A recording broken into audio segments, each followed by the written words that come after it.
जय हिंद दोस्तों।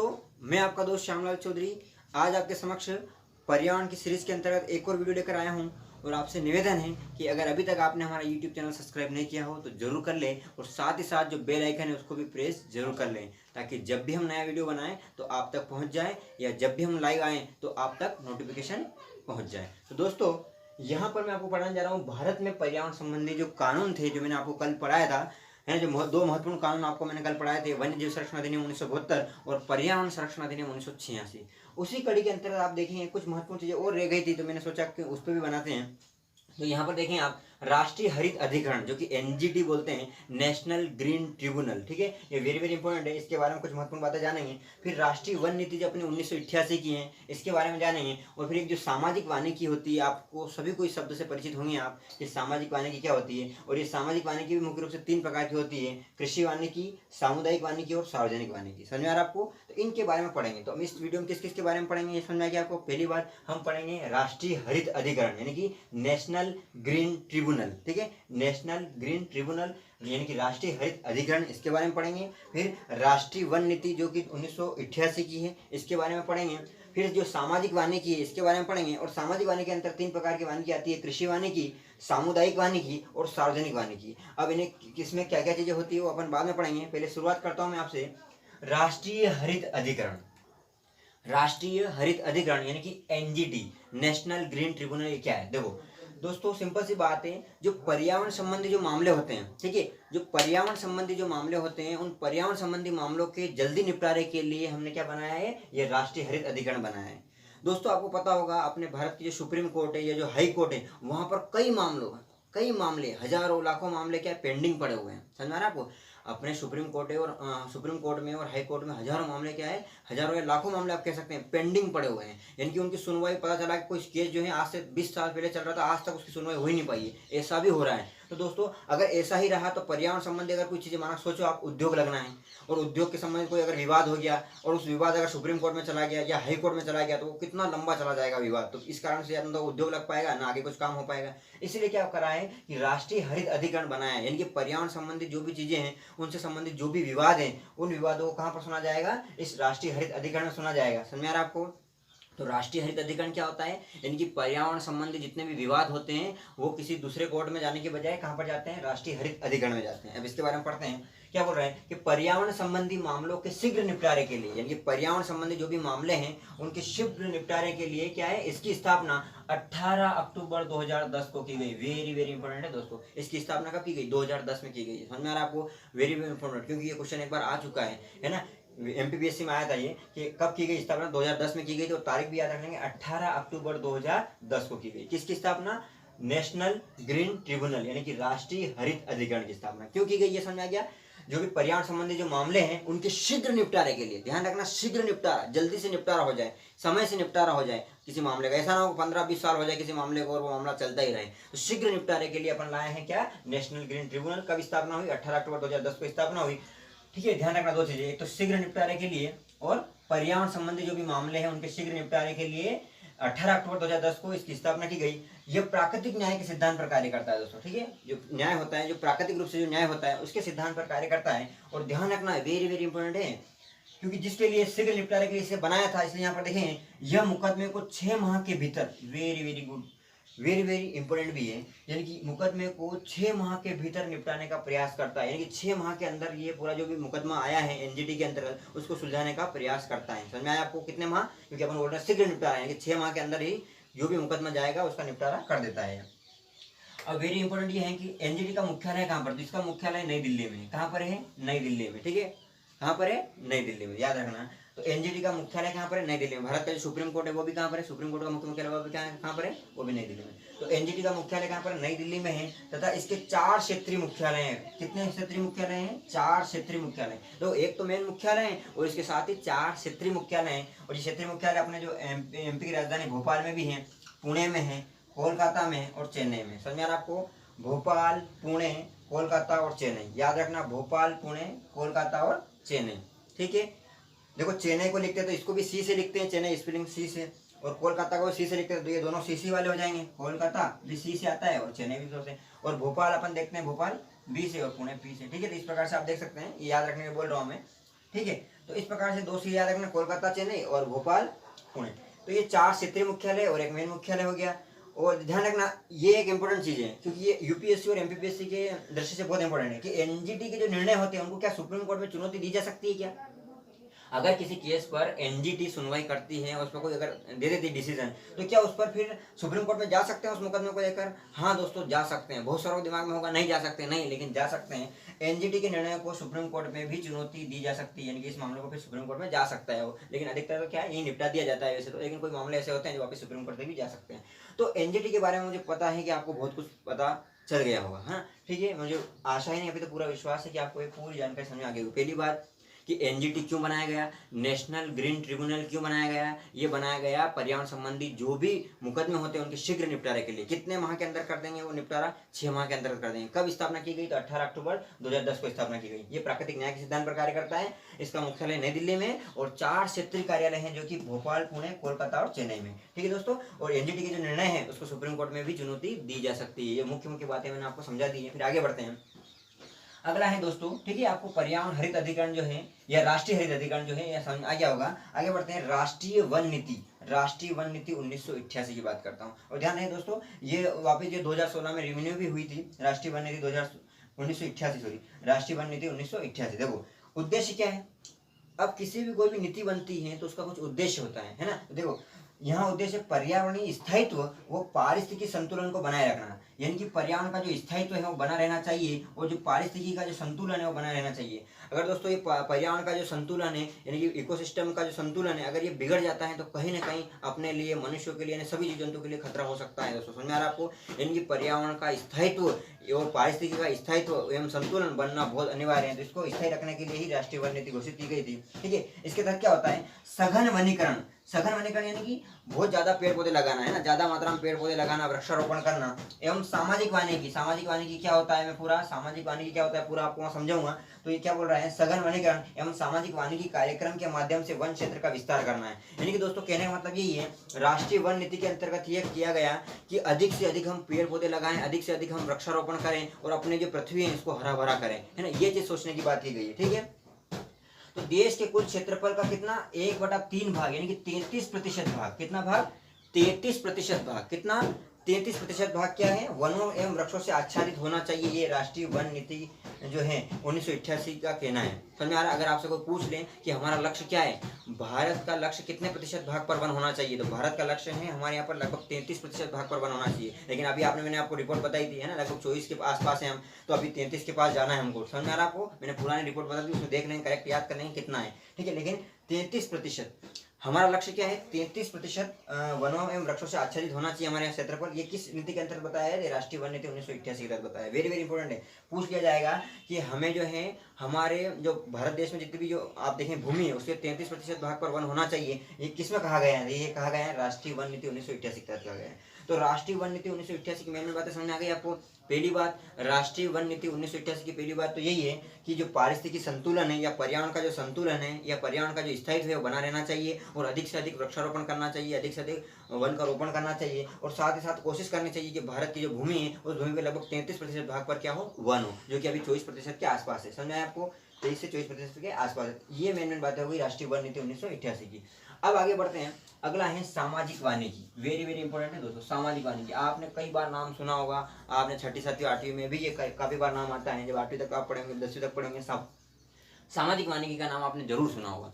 अब सामाजिक वानिकी क्या है दोस्तों, सिंपल सा है, एक पौधारोपण करने की एक प्रक्रिया है। देखो यहाँ पर पढ़ूंगा मैं कि पौधारोपण की एक ऐसी पद्धति जो परंपरागत वनों या स्थापित वनों के अलावा लोगों और सरकारों को निजी अथवा सार्वजनिक भूमि पर पेड़ लगाने हेतु प्रोत्साहित करती है। ये सिंपल सा मतलब है दोस्तों, यानी कि पौधारोपण करने की एक ऐसी पद्धति है सामाजिक वानिकी। वानिकी यानी का मतलब समझ रहे हो, वानिकी का मतलब होता है वन को रोपित करना, पौधारोपण करना, ये कहलाता है वानिकी। वानिकी, वानिकी यानी कि पौधारोपण करना या वनों का रोपण करना वानिकी है। और सामाजिक वानिकी से मतलब ये है कि दोस्तों जो हमारे परंपरागत वन है, यानी कि जिन वनों को हमने नहीं उगाया है, जैसे उग गए, आपने देखो आसपास बहुत सारे पेड़ पौधे हैं पहले से, तो उन पेड़ों के अलावा भी, क्योंकि देखो उन्हीं पेड़ों पर भार रहेगा तो कहीं ना कहीं दिक्कत है पर्यावरण के लिए, तो उन पेड़ों के अलावा भी अलग से हमको पेड़ पौधे लगाने हैं। तो अलग से पेड़ पौधे लगाने की ये चीजें क्या कह रही थी, सामाजिक वानिकी। तो बोल रहा है कि पौधारोपण की ऐसी पद्धति जो परंपरागत वनों या जो स्थापित है पहले से उन वनों के अलावा लोगों और सरकारों को, किसको, लोगों और सरकारों को निजी अथवा सार्वजनिक भूमि पर, यानी कि निजी भूमि पर भी हो सकता है ये, या सार्वजनिक भूमि पर हो सकता है, यानी कि मेरी अगर खुद की निजी भूमि है, खेत है, तो वहां पर भी मैं कर सकता हूँ, या फिर जो सरकारी भूमि है वहां पर भी हो सकता है। ठीक है, भूमि पर पेड़ लगाने तो प्रोत्साहित करती है, यानी कि सिंपल सा मतलब है दोस्तों कि जो हमारे जो पुराने वन है या पुराने पेड़ पौधे हैं उनके अलावा भी, क्योंकि अगर दोस्तों अगर उन्हीं पर बाहर रहेगा तो कहीं ना कहीं पर्यावरण का संतुलन बिगड़ सकता है, तो हम कोशिश करें कि उन वनों के अलावा भी हम अलग से पेड़ पौधे लगाएं। इसीलिए क्या हो, आपने देखा होगा कि सरकार भी प्रयास करती है, आपने देखा होगा रोड के आसपास, आपने देखा होगा रोडों के बीच में, आपने देखा होगा रेलवे पटरियों के आसपास देखा होगा, सरकार भी पौधारोपण करने का प्रयास करती है। इसी प्रकार से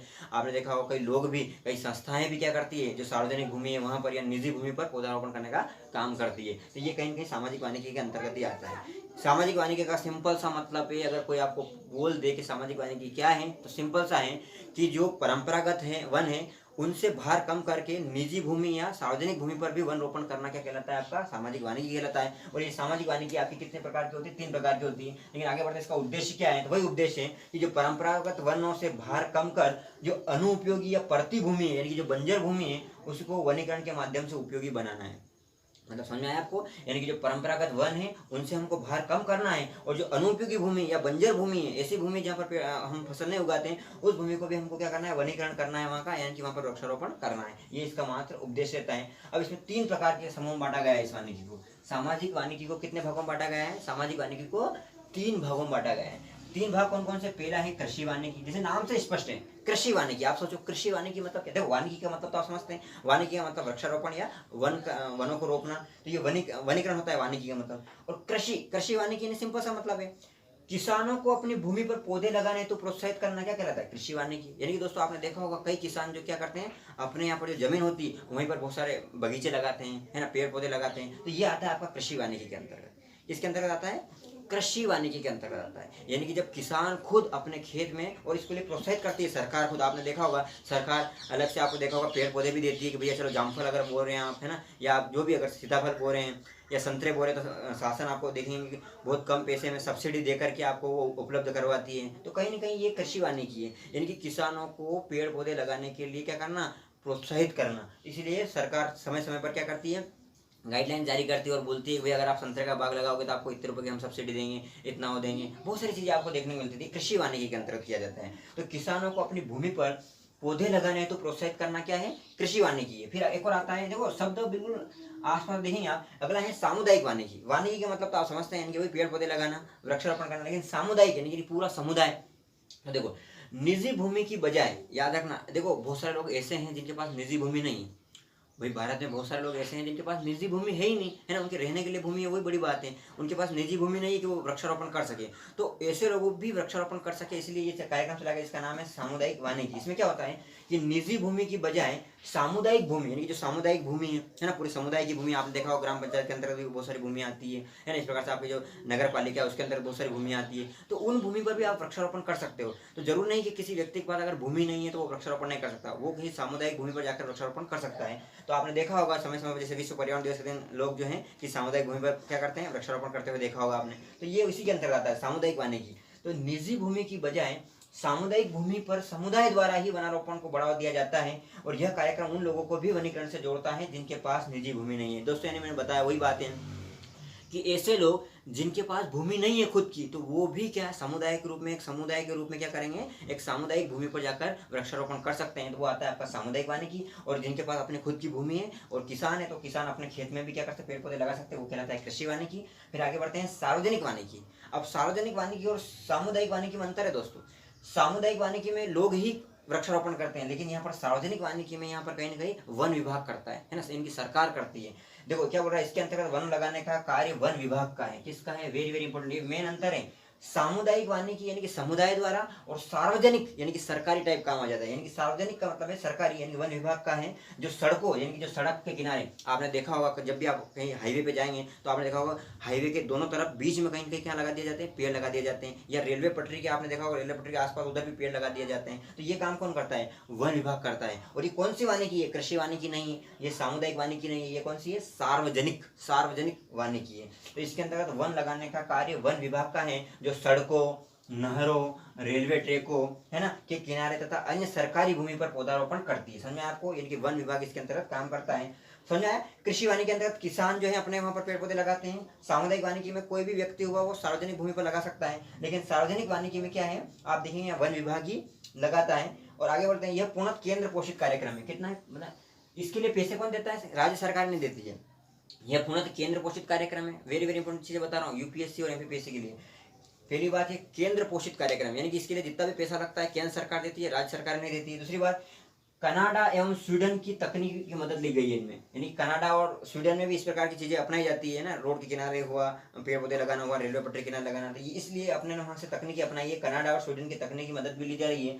और सबसे महत्वपूर्ण बात है यहाँ पर मदद कौन कर रहा है? विश्व बैंक। पूछ लिया गया था एक बार, वित्तीय मदद कौन करता है इन कार्यक्रम में? इन कार्यक्रम में वित्तीय मदद यानी कि सामुदायिक वानिकी में या सार्वजनिक वानिकी जो है इसमें मदद कौन कर रहा है? विश्व बैंक कर रहा है। कौन कर रहा है? विश्व बैंक मदद कर रहा है, याद रखना, वर्ल्ड बैंक। और कृषि, आप ध्यान रखना, कृषि वानिकी, सामुदायिक वानिकी और सार्वजनिक वानिकी में सबसे सफल कौन सा हुआ है? तो सबसे सफल है कृषि वानिकी, सर्वाधिक सफल कार्यक्रम रहा है। कौन सा? कृषि वानिकी जो है वो सर्वाधिक सफल कार्यक्रम रहा है इन तीनों कार्यक्रम में से। तो दोस्तों आपको मुझे आशा ही नहीं, अभी तो पूरा विश्वास है कि पूरा समझ आ गया होगा। एक छोटा सा क्विक रिवीजन करते हैं और आपसे पुनः निवेदन है कि अगर अभी तक आपने हमारा वीडियो लाइक नहीं करा हो तो जरूर कर दीजिए, और सब्सक्राइब नहीं करा हो तो जरूर कर दीजिए। अब मैं आपको एक क्विक रिवीजन करवाता हूँ, बिल्कुल सिंपल सा, फास्ट क्विक रिवीजन, सिंपल सा। इसको देखने के बाद आपको पूरा याद हो जाएगा। और लास्ट में आप देखा करिए दोस्तों, सिर्फ इतना ही मत देखिए क्योंकि रिवीजन में वापस आपको याद हो जाएगा। राष्ट्रीय हरित अधिकरण यानी कि एनजीटी, क्या बोलते हैं? National green tribunal. मैं बोल रहा हूँ राष्ट्रीय हरित अधिकरण जिसे बोलते हैं एनजीटी यानी कि नेशनल ग्रीन ट्रिब्यूनल। ये क्या होता है? ये पर्यावरण संबंधी जो मामले होते हैं उनके शीघ्र निपटारे के लिए बनाया गया। कब बना? ये बना 18 अक्टूबर 2010 को बना। और ये किस सिद्धांत पर कार्य करता है? ये प्राकृतिक न्याय के सिद्धांत पर कार्य करता है। ये मुकदमे को कितने दिन में निपटाने का प्रयास करता है? ये 6 माह में निपटाने का प्रयास करता है। इसका मुख्यालय कहाँ पर है? इसका मुख्यालय नई दिल्ली में। इसके 4 क्षेत्रीय कार्यालय हैं जो कि भोपाल, पुणे, कोलकाता और चेन्नई में। ठीक है। एनजीटी की जो निर्णय, एनजीटी जो होती है इसके निर्णय को क्या सुप्रीम कोर्ट में चुनौती दी जा सकती है? हाँ, दी जा सकती है। तो ये महत्वपूर्ण बातें हो गई आपकी राष्ट्रीय हरित अधिकरण से। ठीक है, बार बार जब दोहराएंगे तो आपको याद हो जाएगा।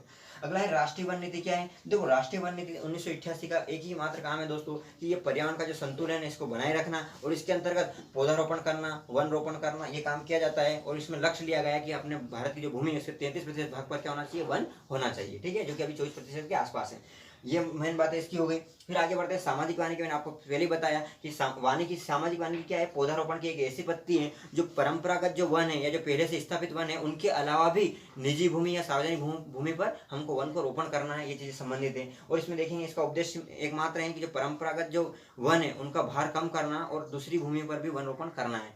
और यहाँ पर 3 प्रकार की चीजें देखने को मिलती है। सामाजिक वानिकी कार्यक्रम 3 समूह में बांटा गया है: कृषि वानिकी, सामुदायिक वानिकी और सार्वजनिक वानिकी। कृषि वानिकी के अंतर्गत जो किसान लोग होते हैं वो किसान लोग अपने खेत में पौधारोपण कर सकते हैं, वो कृषि वानिकी के अंतर्गत आता है। सामुदायिक वानिकी में ऐसे बहुत सारे लोग हैं जिनके पास अपनी खुद की जमीन नहीं है, तो एक समुदाय की भूमि पर भी पौधारोपण कर सकते हैं, वो आता है का सामुदायिक वानिकी में। और जब शासन खुद, सरकार खुद यानी कि वन विभाग खुद जब सड़कों के किनारे, नहरों के किनारे और रेलवे ट्रैक के किनारे, रेलवे ट्रैकों के किनारे क्या लगाता है? पौधारोपण करता है, पेड़ पौधे लगाता है, तो वही आता है आपका सार्वजनिक वानिकी के अंतर्गत। और ये जो कार्यक्रम है पूर्णतः केंद्र सरकार द्वारा पोषित है और कनाडा और स्वीडन की तकनीकी मदद ली गई है और विश्व बैंक इसमें वित्तीय सहायता कर रहा है। और इन तीनों में से सबसे महत्वपूर्ण आप देखेंगे सबसे ज्यादा सफल कौन सा कार्यक्रम है? तो वो कृषि वानिकी कार्यक्रम है। ठीक है दोस्तों, तो आपको ये वीडियो कैसा लगा ये कमेंट बॉक्स में जरूर बताएं। ठीक है, और आपसे निवेदन है कि अगर अभी तक आपने हमारा यूट्यूब चैनल सब्सक्राइब नहीं किया हो तो जरूर कर ले। ठीक है दोस्तों, जय हिंद, जय भारत।